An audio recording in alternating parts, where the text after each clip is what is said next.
ఉప్పు సత్యాగ్రహం. ఉప్పు ఎక్కడ పడింది? సముద్రం. ఆ రోజు తెలుసుకున్న గాంధీ మహాత్ముడు ఇన్ని తెలివితేటలు మనం తెలుసుకున్నామంటే ఒక్క సంవత్సరం ఆత్మహత్య అన్నవా ఆపాలి. మనం బతకాలంటే మన గవర్నమెంట్ మనం ఏం చూడాలంటే ఆత్మహత్య సంవత్సరం ఆపితే ఆ దిగి వస్తుంది గవర్నమెంట్. ఆ రోజున గాంధీ మహాత్ముడు సందేశపరంగా ఉప్పు సత్యాగ్రహం చేసినప్పుడు మనం ఆత్మహత్య మీద ఒక సత్యాగ్రహం చేయవా? ఇలాంటి ఎంపీ ఇలాంటి రాష్ట్రాలకి అవగాహన చేసి గవర్నమెంట్ మీద ఫైట్ చేస్తారు. ఇప్పుడు ఏమన్నా సాగు నాకు సంబంధం లేదు, రూపాయల గురించి నాకు సంబంధం లేదు, ఇచ్చిన తప్ప గురించి ఏడు గురించి నాకు సంబంధం లేదు అన్న వ్యక్తి వీళ్ళు వెళ్ళి చెప్పుకుంటారు. అయ్యా ఈ సంవత్సరం ఆక్వా పండిట్లేదు, స్టేట్ వైడ్ గా పాలసీ పెట్టుకున్నారు కాబట్టి పండిట్లేదు, నాకు రావాల్సిన 40,000 కోట్ల రూపాయలు ఇన్కమ్ ఎక్కడి నుంచి వస్తుంది పోయింది అంటారు. అప్పుడు ఏ విధంగా అవసరం, ఏం కావాలి?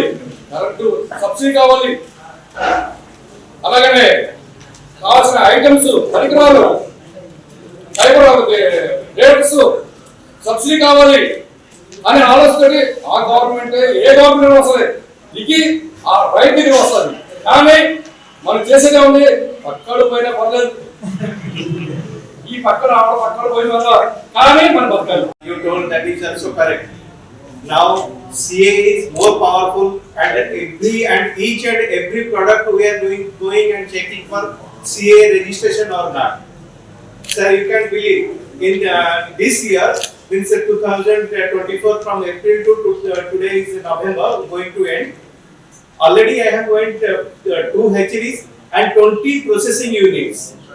Because all these units got restricted AOJ, means pyridoxine, chloramphenicol, all these things.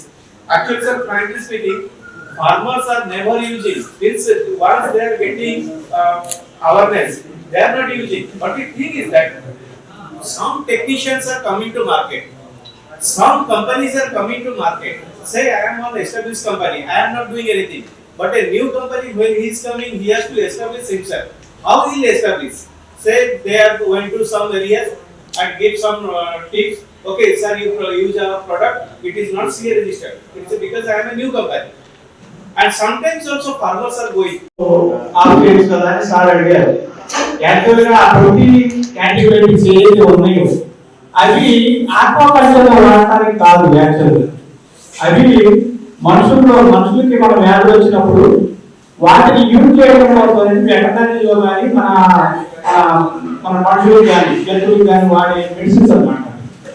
So అవి బ్యాన్ చేయడం కోసం, ఎందుకంటే ఇప్పుడు ఫీవర్ వచ్చిందంటే యాంటీబయాటిక్స్ చేసేది ఫీవర్ తగ్గుతుంది. సో దాన్ని బ్యాన్ చేయడం కుదరదు. అది డోస్ వాడిన తర్వాత మిగతాది మీరు ఆఫ్ చేయవచ్చు. సో మన ఆక్వాకల్చర్లో వచ్చేటప్పటికి ఆ 20 రకాలు ఏదైతే ఉన్నాయో మన యాంటీబయాటిక్స్ అవి అసలు ఆక్వాకల్చర్లో వాడకూడదు. ఎప్పుడైతే మనం వాడతామో రొయ్యల్లో కానీ చేపల్లో కానీ అవి పార్టికల్స్ అవి ఆ బాడీలో అలాగే ఉండిపోతాయి. అవి మనం తినే